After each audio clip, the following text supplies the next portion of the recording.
Welcome to Sikhcast, brought to you by Sikh Research Institute, illuminating every path. Vaheguru Ji Ka Khalsa, Vaheguru Ji Ki Fateh. Welcome to the Sikhcast, the podcast for the Sikh Research Institute. My name is Santbir Singh, and I'm a research associate here at the Sikri. I'm also currently doing my PhD in sociology at York University here in Toronto. Today I will be speaking to Harinder Singh. Harinder Singh is a Senior Fellow and Innovation Director at the Sikh Research Institute. Harinder Singh leads the Guru Granth Sahib project, and he also focuses on developing critical thinking for individuals and institutions via the State of the Panth reports. He is a widely respected educator and thinker attempting to live one force oneness paradigm that radiates in all. And I've known Harinder Singh myself for almost 30 years, and he's a person that I often go to for questions or answers when I'm looking for more insight on Sikhi-related issues. So this is a perfect opportunity for us here on this podcast. Welcome, Harinder Singh. Varji Khalsa, Varji Fateh. It's nice to join you. This is the first Santbir. I guess I've known you since you were in high school, but now we are in a different format here and working together as colleagues. Yes, yeah, this has been quite the journey for us, for sure. So today our topic is going to be on Sant Jarnail Singh Bhindranwale, the man, the myth, the truth. Sant Jarnail Singh Bhindranwale was an integral figure in 20th century Sikh history, a really important person who's actually been given the title of the greatest Sikh of the 20th century, a pivotal figure in the 1970s and early 1980s. Sant Jarnail Singh Bhindranwale could be considered the leader of the community from 1982 to 1984 when he led the Tarmiyad Morcha in Amritsar, Punjab. And he was shaheed or killed or martyred in June of 1984, protecting the sanctity and sovereignty and dignity of the Harinder Sahib Akal Takht Sahib complex in June of 1984 in the June Ghallughara. So this is a really important figure who there's a lot of sort of questions around, a very celebrated figure by many in the community, but also a figure that some people are a little bit uncomfortable with.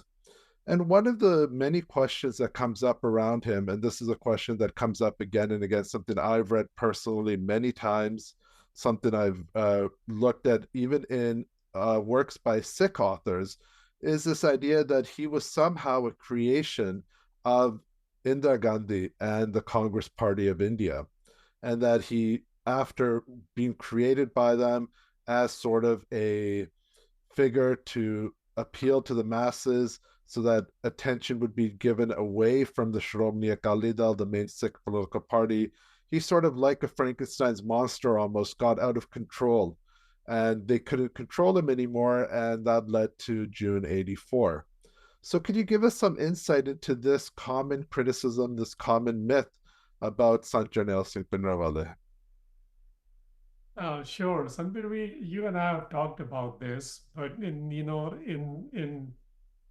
me actually give maybe two-level answer to this one. And over the years, my own understanding of this has evolved. The first time that I recall reading about this was actually in an old article written by, I think his name is Veer Sanghvi. And he mentioned that somehow Jathedar Jarnail Singh Bhindranwale was a creation of Congress.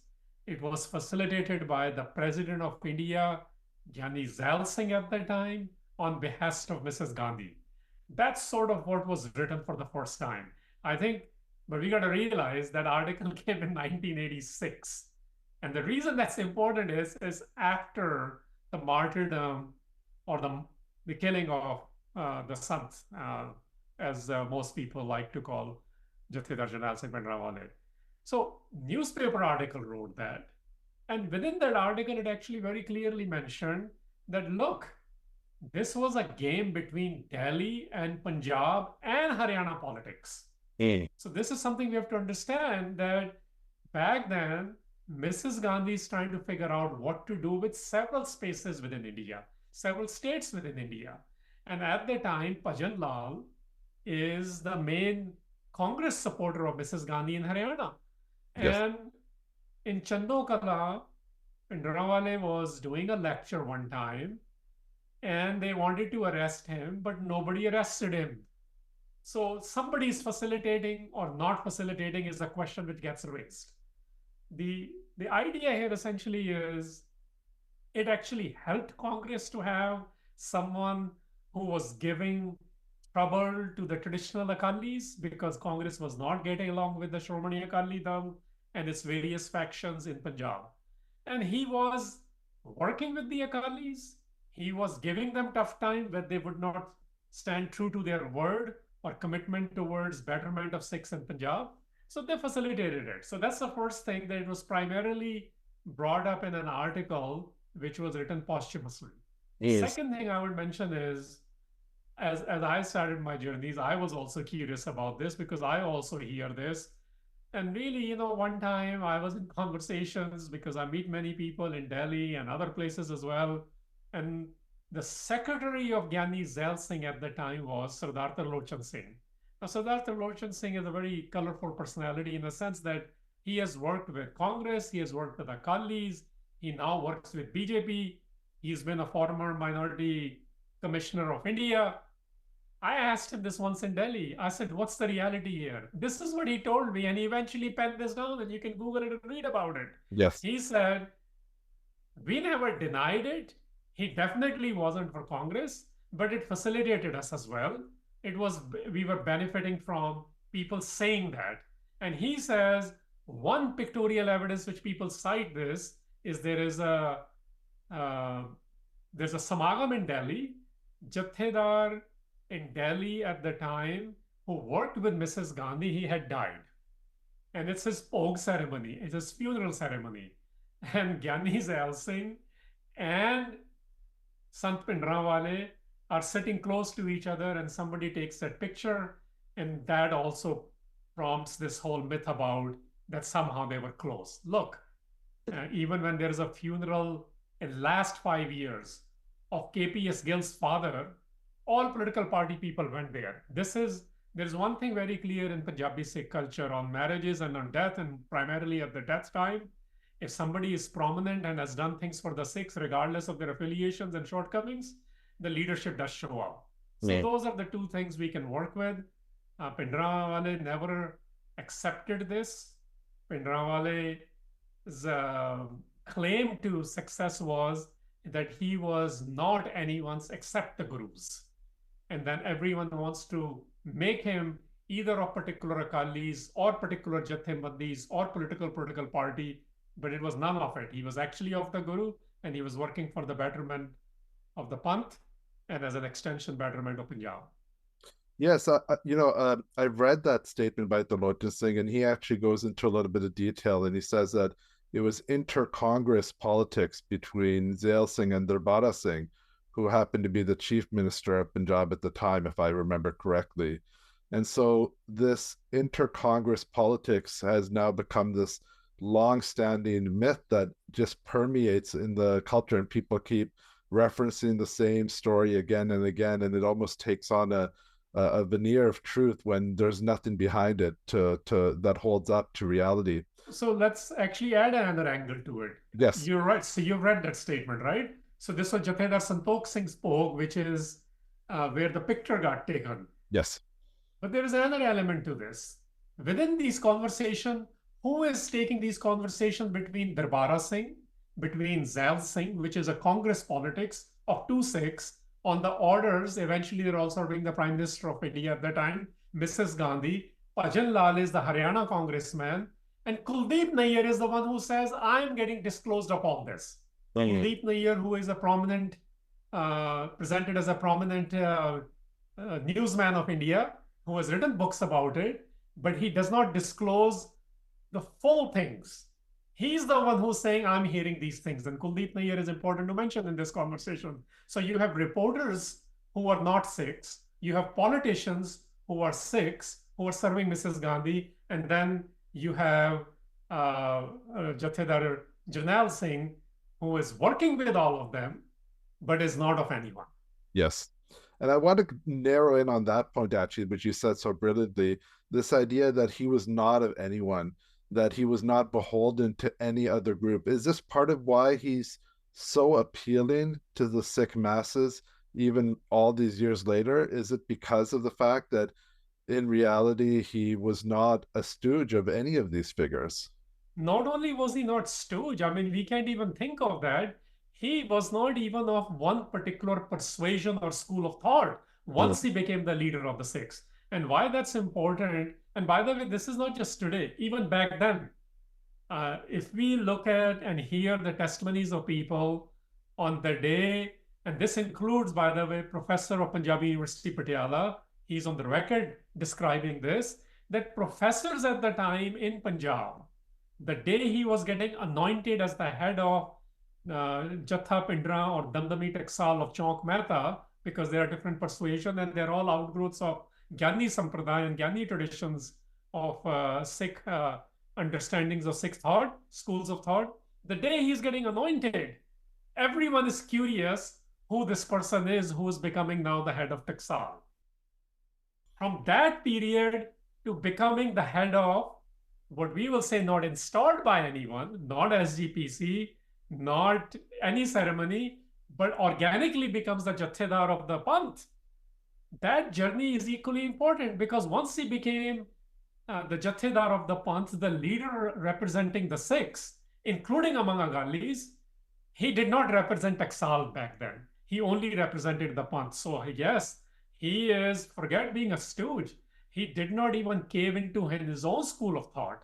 And this is a mark of a true leadership in historical Khalsa traditions, that you may come from any background, any dera, any school of thought, any jathebandi, any political persuasion, but once you are of the Panth, you only represent those interests. And this is one of the reasons that even in 2024, regardless of which political party you are from or the political climate you might be in last 4 decades, Bhindranwale represents more than a man.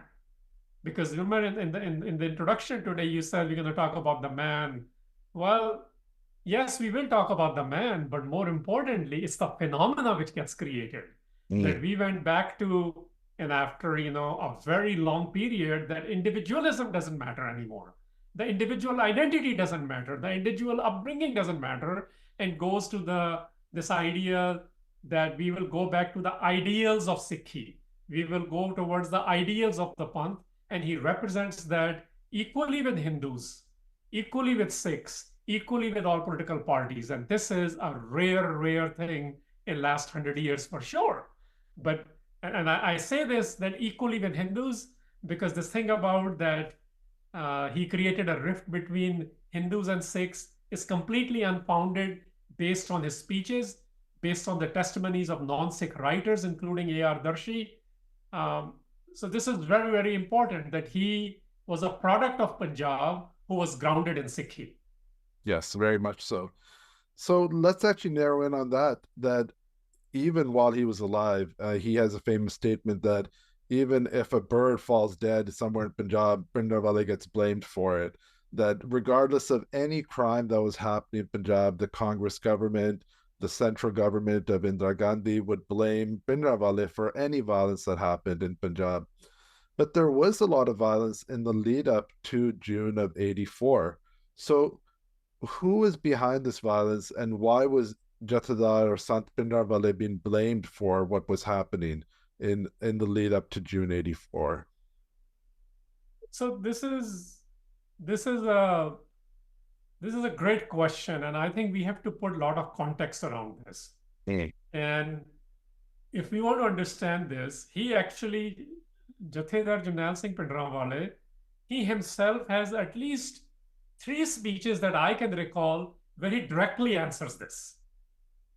In one of them, he actually says that this is being based on 3 individual news reporters, Hindu news reporters of Punjab.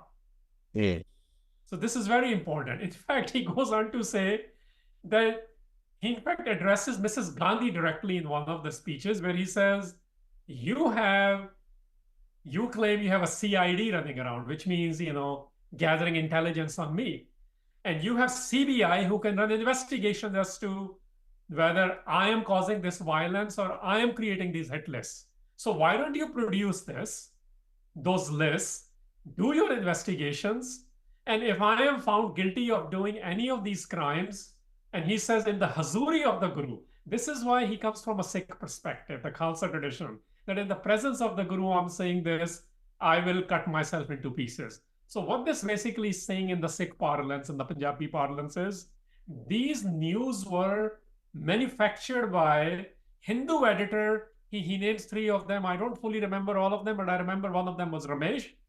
And he directly addresses it. So absolutely there was a violence, but this was being blamed on primarily on Bhindranwale without any evidence. That's first. Second thing I want to mention, that there was a manufactured campaign to show that somehow the violence was a lot in Punjab. Now, this is very important to understand. If you look at the period between 1982 and 84, which is where a lot of these claims were coming out during those 2 years, there is a comparison. I remember reading that comparison that in UP and Delhi, there were more than 5,000 murders, whereas in Punjab in those years, one year was 500 something, another year was 600 something. Oh, wow. So, like, what are we talking about here? You have much more violence and many more murders, which are taking place in the capital city itself, as well as the most populous state in India, UP, whereas you keep presenting through the national media, and everyone has to remember, there was only one Doordarshan, which is primarily where I grew up watching all of this. And then there were some newspapers which printed this. And this, by the way, analysis was done by Hindu newspaper writers based out of Delhi as well, that this is a propaganda which is manufactured and is being thrown nationwide, that somehow Punjab is much more violent. So those two things are equally important. Who was creating this propaganda and how Sant Jarnail Singh Bhindranwale reacted to it? And then secondly, contextualizing that it was not even 1/10 of the killings and murders in UP and Delhi. Oh, wow. And a lot of people don't realize this today, but Sant Jarnail Singh Bhindranwale was actually arrested in 1982, harkening back to that Ghallughara incident that you mentioned. And when he was in jail, when he was arrested, the trial did not go forward because there was a lack of evidence, from what I remember reading, that there was in fact no evidence to hold him and start a trial because he was completely innocent of the claims that the government was making. Is that correct? Absolutely, it's correct. I, in fact, have personally talked with the police officer who was sent there to arrest him. Oh, wow. Even his testimony, who eventually was sidelined within Punjab Police, he did retire as a DGP. Jarnail Singh Chahal is his name, but he was retired as a DGP of Railways, I think. So the point being, because Bhindranwale had said at the time that if you want to come arrest me, come do it. I'm right here, but make sure you send somebody who is Amritdhari Sikh. I'm contextualizing that on purpose for two reasons.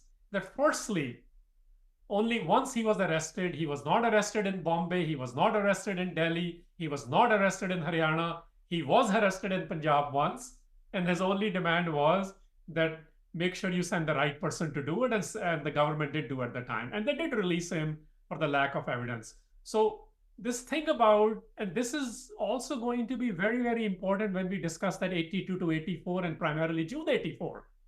So this thing about the white paper of Government of India saying they went there to arrest or eliminate 100 or so men, well, the arrest warrants were never issued.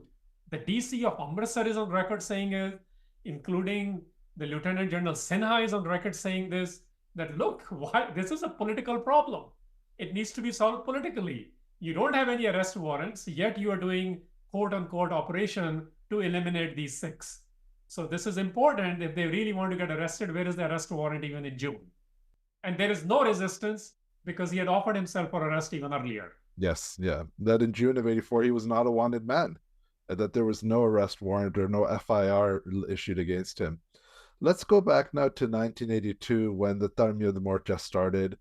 Sant Jarnail Singh Bhindranwale starts this morcha on his own to protest various issues, and the Akali Dal joins the morcha, and the morcha becomes about the Anandpur Sahib resolution, these list of demands that had been long-standing since Punjabi Suba had been achieved in 1966. Certain issues like river water, Chandigarh, and so on and so forth, and other socioeconomic demands as well. And the let's first talk about, because the Anand resolution is so important to understanding Sant Jarnail Singh Bhindranwale.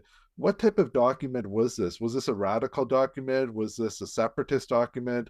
Was this something that was advocating for the breakup of the Indian government? What exactly was it that made this so controversial?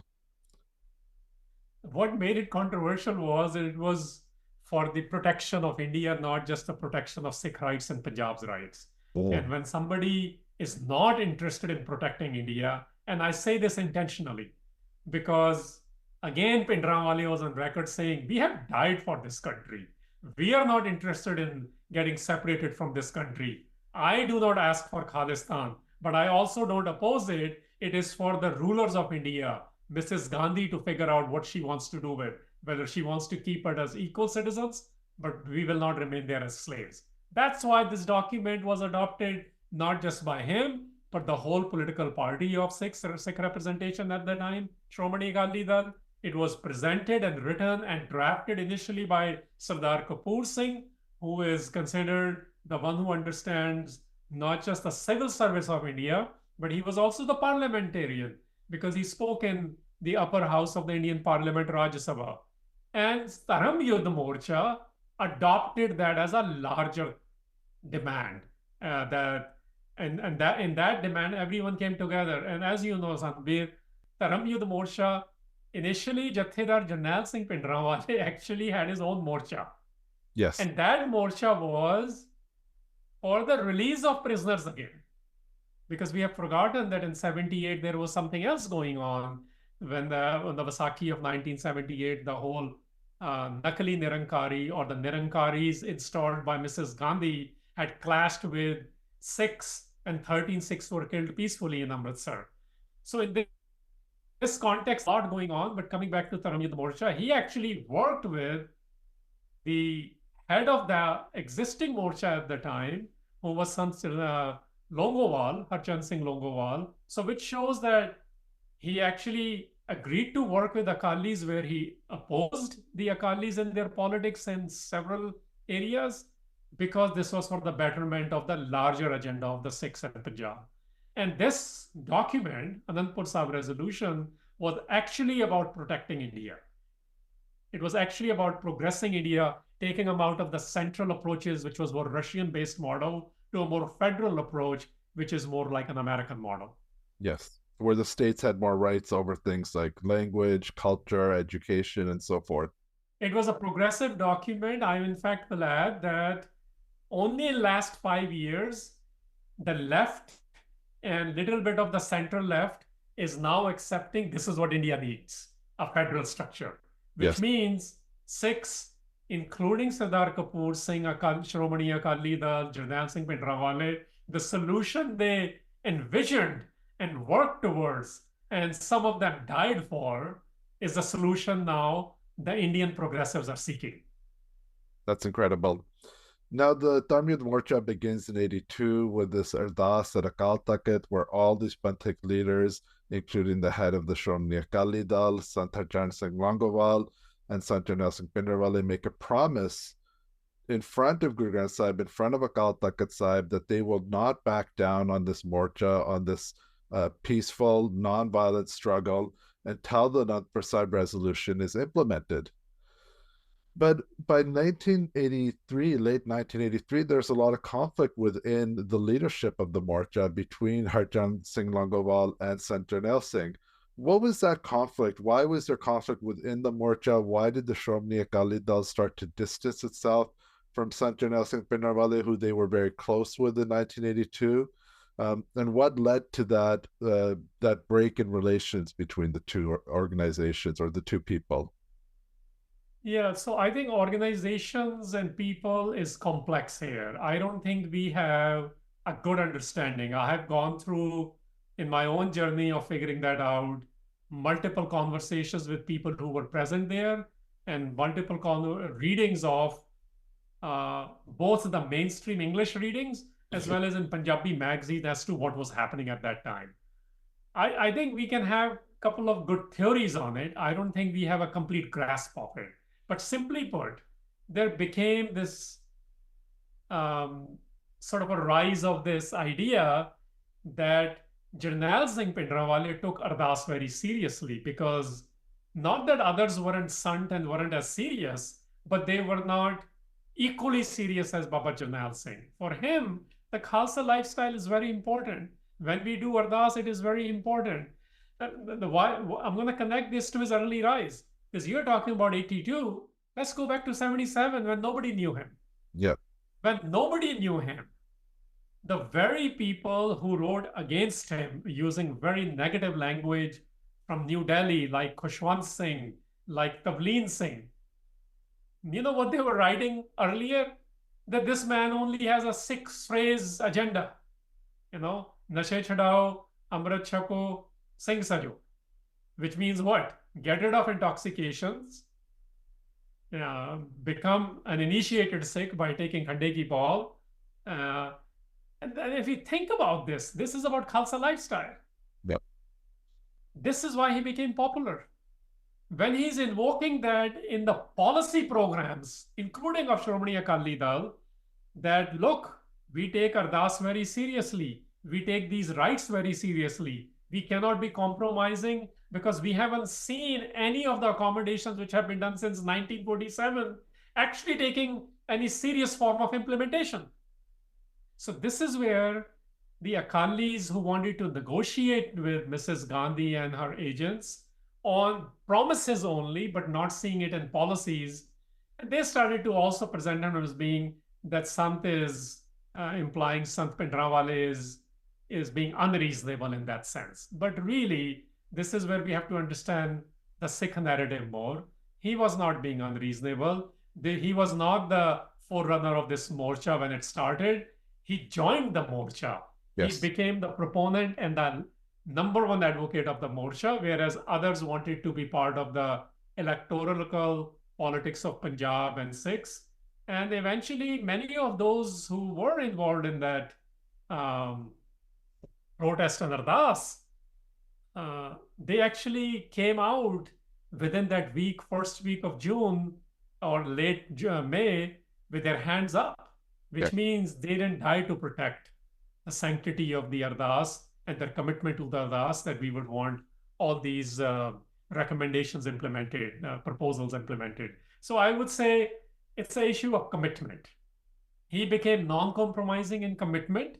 And because of that, the secularists, the Akalis who wanted to be negotiating for other gains in the politics of Punjab, they started presenting him in a little bit different light, which is not in line with the Sikh tradition.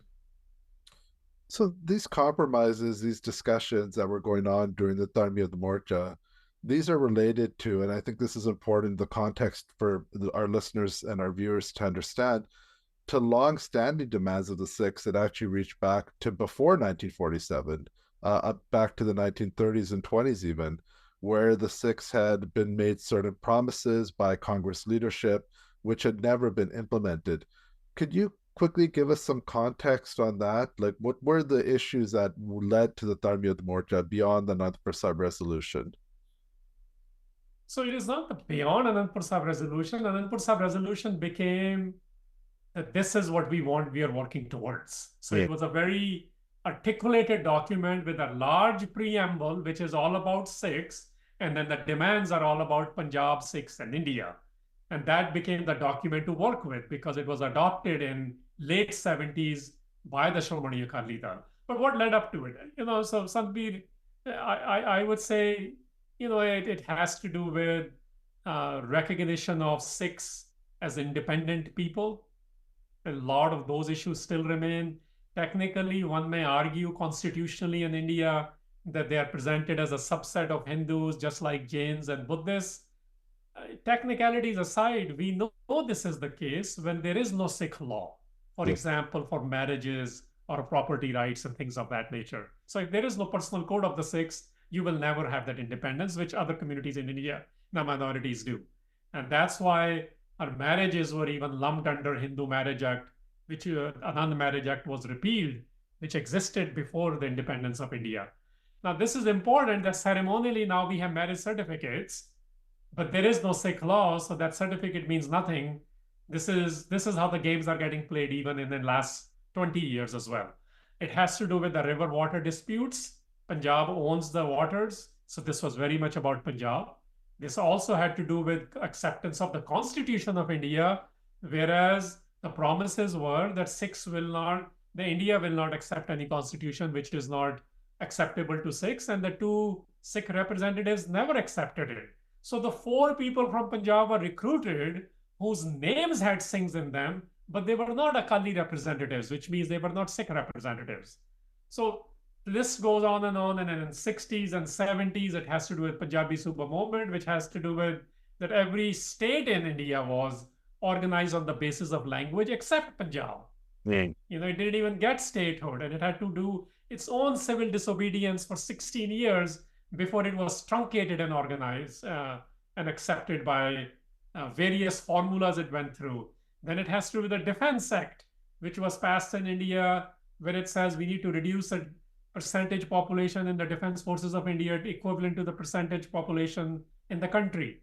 Obviously, it's targeted Sikhs. This is what we call in America the Jim Crow laws. It didn't say this is targeting Sikhs, because at the time of the British, at the time of when India and Pakistan got independences, Sikhs were up to 30%, whereas their number in population was less than 2%.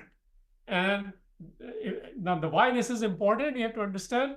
Well, because there were two traditional things Sikhs did: farming and soldiers. So when they say in India, Jai Jawan, Jai Kisan, what they really didn't realize that Sikhs and Punjab are not just punching above their weight even today. Back then, they were representing India in the 1/3 to 2/3 in both capacities. So think about that for a second. So anytime somebody says that Sikhs don't mean well for India, Jarnail Singh Bhindranwale didn't mean well for India, that's just not the case. The facts are very, very clear. His own statements are very clear. In fact, I will invoke Khushwant Singh here.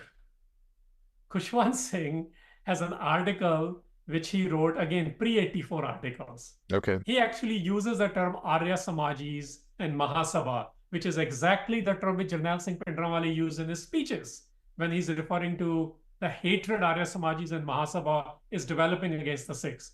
And when Khushwant Singh is writing this in his books, there's the 2-volume history of the Sikhs, he actually writes this. He says, and he invokes the word Khalistan. He's like, Sikhs are being driven to such an extent that there seems to be no solution, I'm paraphrasing that, other than creation of Khalistan, so they can exercise their religious rights, so can exercise their economic freedoms and other things as well. So, this idea about Sikhs not getting what they were promised pre-independence, pre-1947, which from a Sikh and Punjab angle, is actually the 1947 is more of a partition than independence. Yes.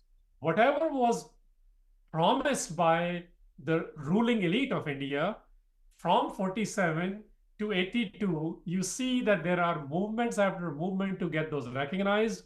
And every time, this is sort of, I'm oversimplifying, but if I may, this is sort of like, because Gaza is on our mind these days, right? And one of the things, a video of the current Prime Minister of Israel is on the record saying this: we're gonna not give them anything until we have pushed them 98% of the way out, and then we will give them 2%. This is what has happened with Sikhs from 1947 to 82. And in 82, there is a morsha going on. In 84, there is a battle going on, and there's a Ghallughara being invoked, which means there are people who are going to fight this now with arms. There are people who are going to resist this, and then the state is going to target every Sikh with a particular operations, quote unquote, in Punjab, and particular operations, quote unquote, outside Punjab within India. That's the larger understanding. And Bhindranwale represented somebody who understood this. So, in the introduction, sorry, it's a little bit a longer answer, but in the introduction today, you said greatest Sikh of 20th century he's been called. Yes. Who gave him that title? It was not just the resistance or the Kharkus or the separatists or the militants who fight on behalf of Punjab. It included Harinder Singh Mehboob. I was there. I was part of these conversations, observing who was involved in these conversations. It includes Harinder Singh Mehboob is who? The person who India gave the highest literary award for his book. It included Sardar Gurtej Singh, who was Indian IPS and IAS, who resigned in November of 83 once he discovered something in June was about to happen with the Sikhs. It included professors from Punjab University, Patiala. So my point in saying this is that what Bhindranwale represented is when the word Khalistan is invoked even today, it is presented as a separatist, which is where your question started with Anandpur Sahib resolution. It is presented as a separatist cause. No, it wasn't. It became that after 84. It was primarily about the rights of Sikhs, the rights of Punjab, and what the India's next step needs to be to protect every Indian. Yes. So let's now turn back to the Tamil Morcha. One of these iconic images that you often see in the lead up to Churasi, in the lead up to the Ghallughara of June 84, are images of young Sikh men holding guns around the Harinder Sahib complex. And for a lot of people, this is a very jarring image because they think of religious sites as being this place where violence should not happen. And you have all these figures, all these young men under the leadership of Sant Jarnail Singh who are heavily armed. How can we put that into a Sikh context? What can we learn from that? And what does that represent? And is that a valid critique of Sant Jarnail Singh Bhindranwale? Yeah, I think we should understand that question more when people ask, and then we need to give them two answers. And I can understand that concern people having. So let's answer this from a common sense angle first. The common sense angle is, in India, to get a licensed gun, the senior superintendent of police has to sign off on it, which means it's heavily regulated. In Punjab, even today or back then, there were less guns than UP and MP and Bihar, wow, which are the three other states where most of the violence takes place. So this thing about always showing him with his men with guns, it is done purposefully by particular media within India and outside.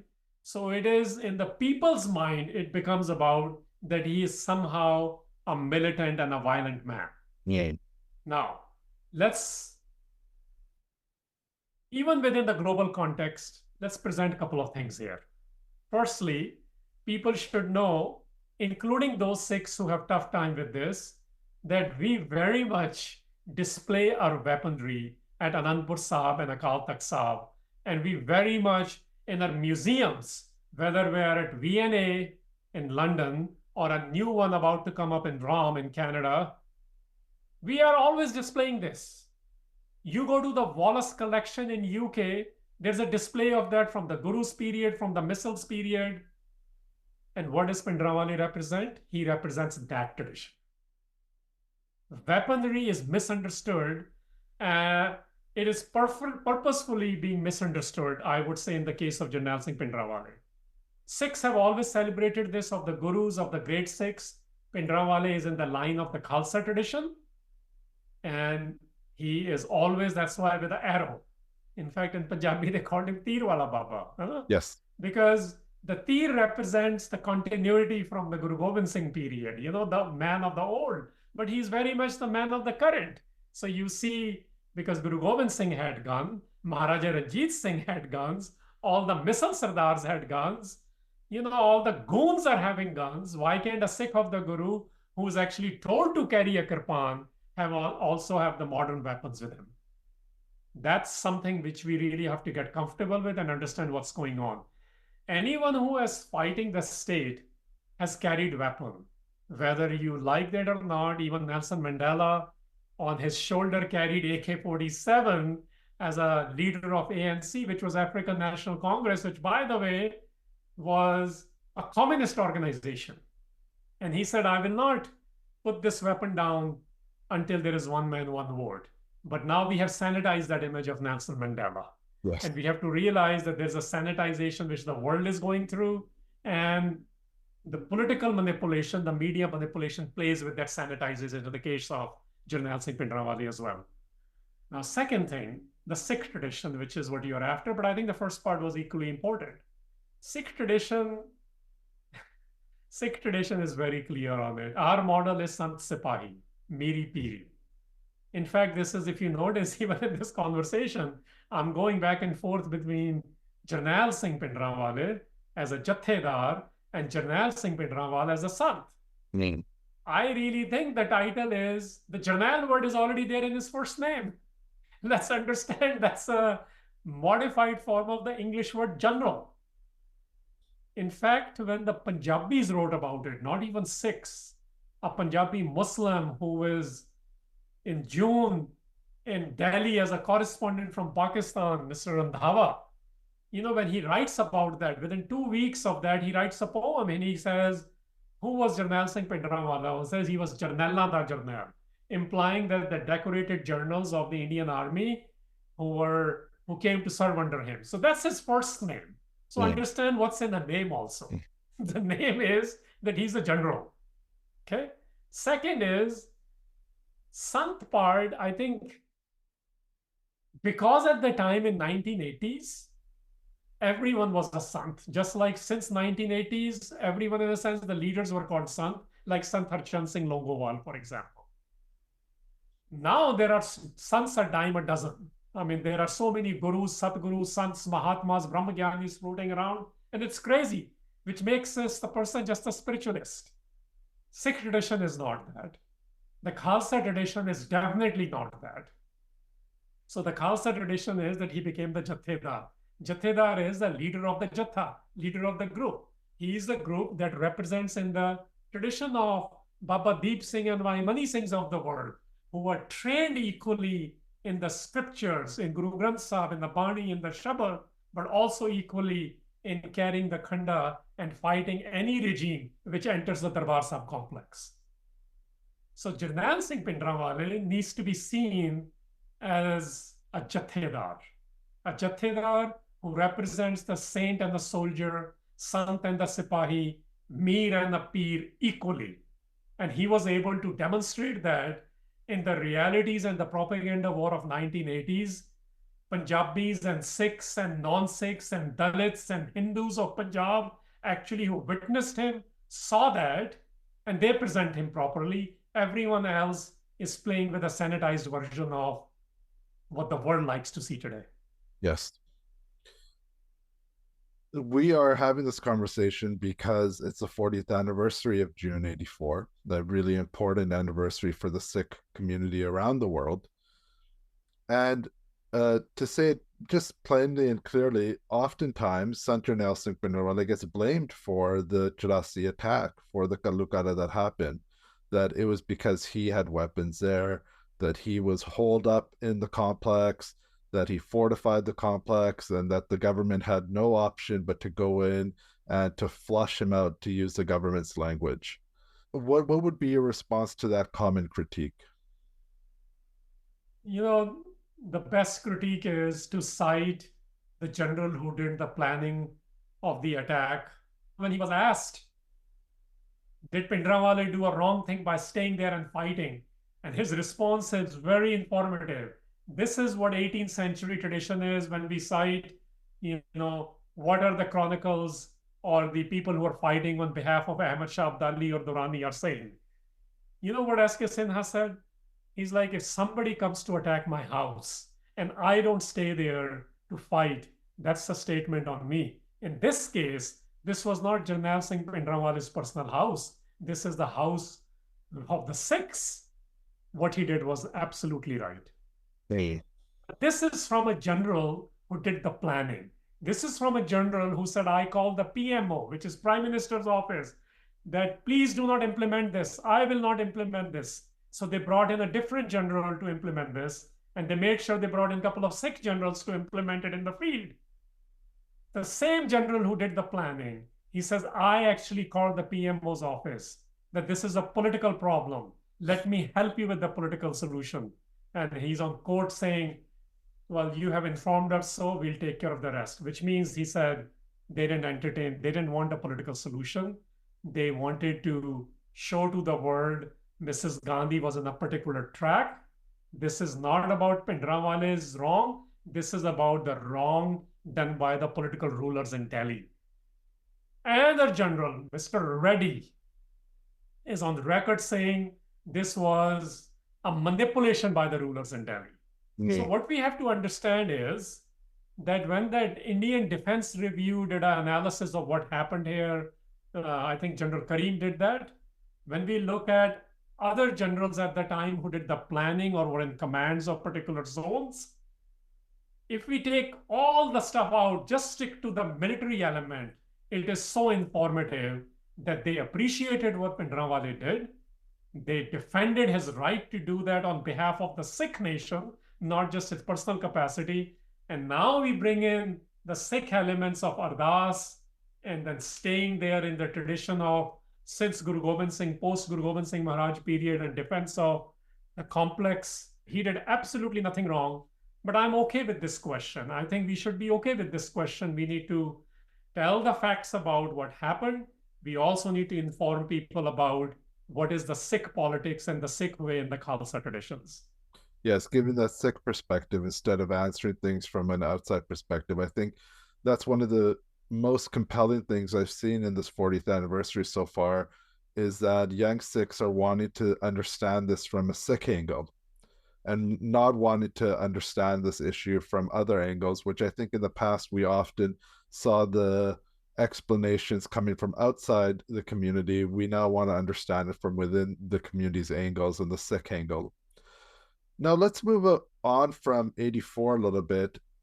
Let's go to the Kisan Morchas of 2 years ago, 3 years ago, where all over Delhi we saw images of Sant Jarnail Singh Bhindranwale being utilized, being used, people marching with his image. You can go into almost any Gurdwara around the world and you'll see his image. You go into many Sikhs' houses and you'll see his image. What does he represent as an icon for Sikhs in the current era? What does he represent for the Sikh community in the current era?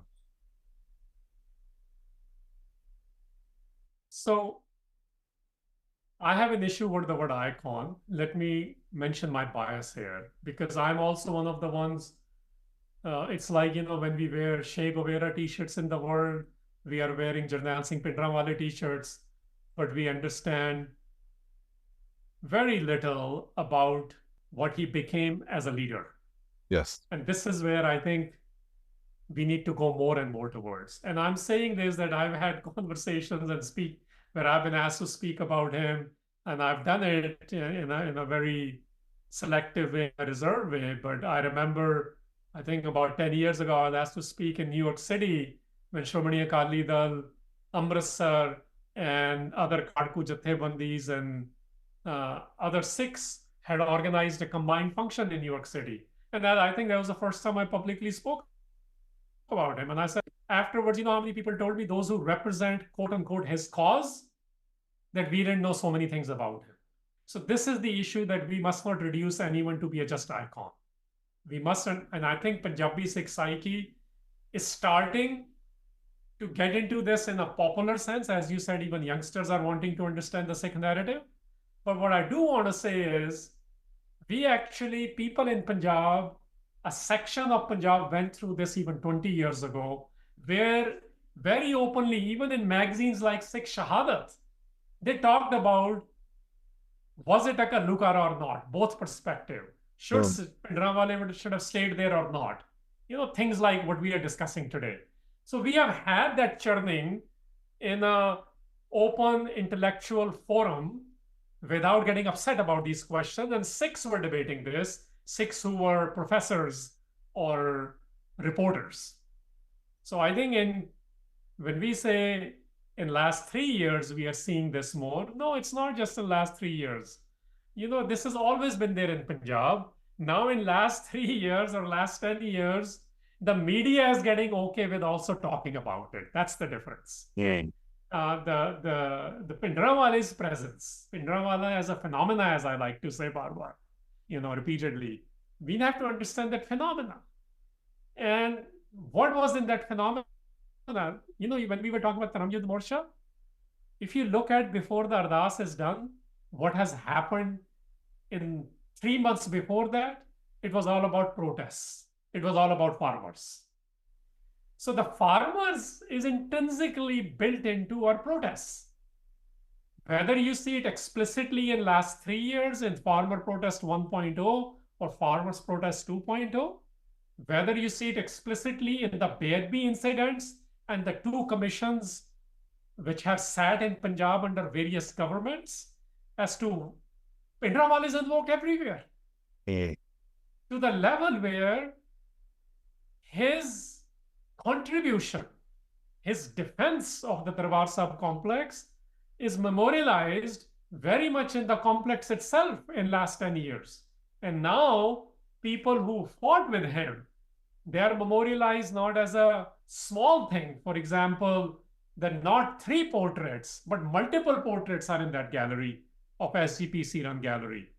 Now you may say this is because of the political climate and Akali politics. Yes, but let me also mention, the Khalsa College, the library of Khalsa College is dedicated to the AISSF leader, who was the 2 men you see most of the time in General Shubeg Singh and Pai Amrik Singh next to Jathedar Jarnail Singh Bhindranwale. That library of Khalsa College is dedicated to All India Sikh Student Federation President Pai Amrik Singh in Amritsar.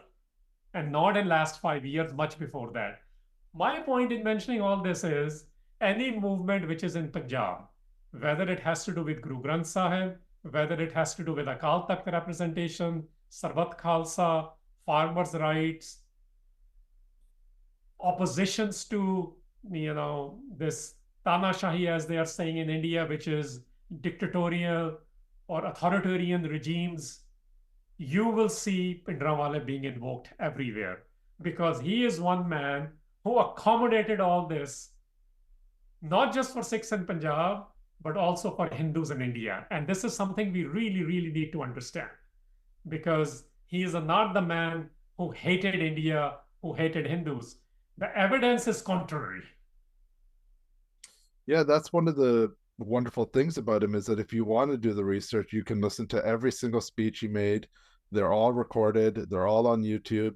You can read the translations of the speeches he made, and you can see very clearly. In fact, Sikri has been putting out a series this year where we're taking excerpts from his speeches to give you a taste of what the man actually was saying himself, what he was about, and what his policies and his ideas were. And I think it really works to give a nice dose of truth to all of the propaganda that we see. I want to thank Harinder Singh so much for this conversation, such an enlightening conversation, such an interesting conversation. Would you like to add anything else about Sant Jarnail Singh Bhindranwale before we wrap up?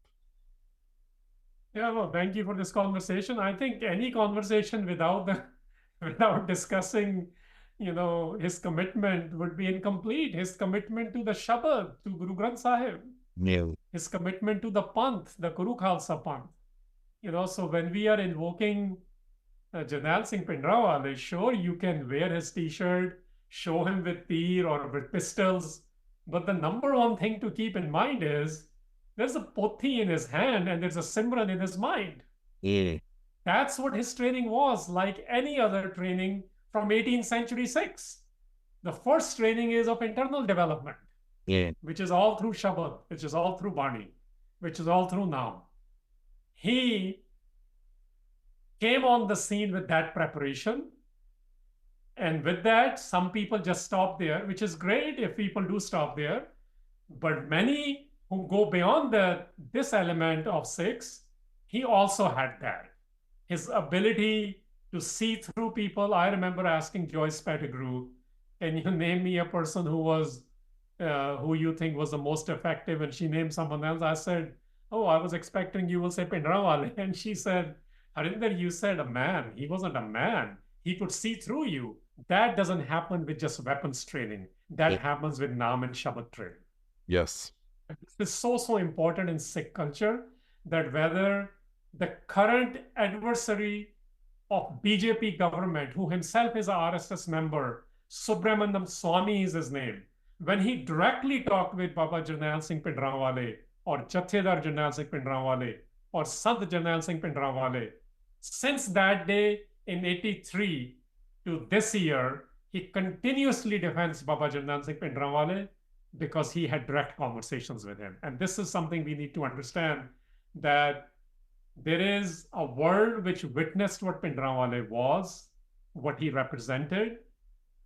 What he became was rooted in the Sikh traditions of Naam and Shabad, and went to the ultimate from Shabad to Shahadat Safar.